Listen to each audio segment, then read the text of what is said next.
আসসালামু আলাইকুম। আমি আর এই মাছার ঘরে আজ আমি 500 খাকি ক্যাম্বেল হাঁস বোরিং করব। তাই এই ঘর প্রস্তুত করতেছি। আজকে বিকেল 4টা 5টা নাগাদ হাঁসগুলো আসবে। বগুড়া থেকে আনতাছি 10 মণ্ডলী মাছা রুমের ভিতরে লালন পালন করব। তাই আপনাদেরকে দেখাচ্ছি আমার এই মাছার ঘর। এখানে লেয়ার মুরগি ছিল, বিক্রি করে দিছি।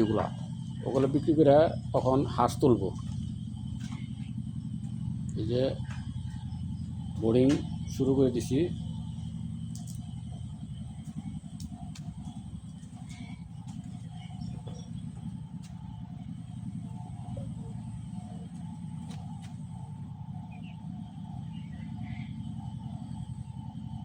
এ হলো আমার ঘর। আমি সর্বপ্রথম এই মাছার ঘরটা বানাইছিলাম ছাগলের জন্য। ছাগলে খামার দিতে চাইছিলাম। অবশ্য ছাগল আমি কিনছিলামও কিছু, 15-20টা ছাগল কিনছিলাম, কিন্তু ছাগলগুলা ছেড়ে দিছি। কারণ হলো ছাগল খামারের ভিতরে লাভজনক আছে, ঠিক আছে, কিন্তু ছাগলের বেশি সমস্যা হলো গিয়া কাঁঠালে পাতা এবং একটু হইলেও বাহির করতে হয়। তো আমার তো বাহির করার জায়গা নাই। তাই 3 থেকে 4 মাস মধ্যে পালছিলাম, তারপরে বিক্রি করে দিছি সবগুলা। বিক্রি করার পরে ইউটিউবে দেখে অতি ফার্স্টে কোয়েলের খামার শুরু করছিলাম। 2023 সালে খামার কোয়েল পাখি তুলছিলাম। 23, 24, 25ও ছিল কোয়েল পাখি। 26-এ আইসা বিশাল ব্যয়বহুল মানে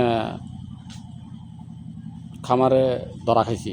কারণ হলো এই খামারের ভিতরে কোয়েল পাখি সকলেই করছে। এমন বাজার খারাপ হয়েছে, কোয়েল পাখি যারা করছে তারাই ধরা। তো এবার আমি কোয়েল করে নিকে মুরগির ভিতরেই ধীরে ধীরে ঢুকে গিয়েছে। এখন বর্তমানে মুরগি করতেছি, আর পাশাপাশি কোয়েলের বাদ দিয়া হাঁস চিন্তা ধারণা করতেছি। তবে হাঁস অর্ডার দিয়ে দিছি, আজকে আসবে, 4টার ভিতরে পেয়ে যাব ইনশাল্লাহ। হাঁসের বাচ্চার বোরিংয়ের পেপার বিছালাম, রেডি করলাম।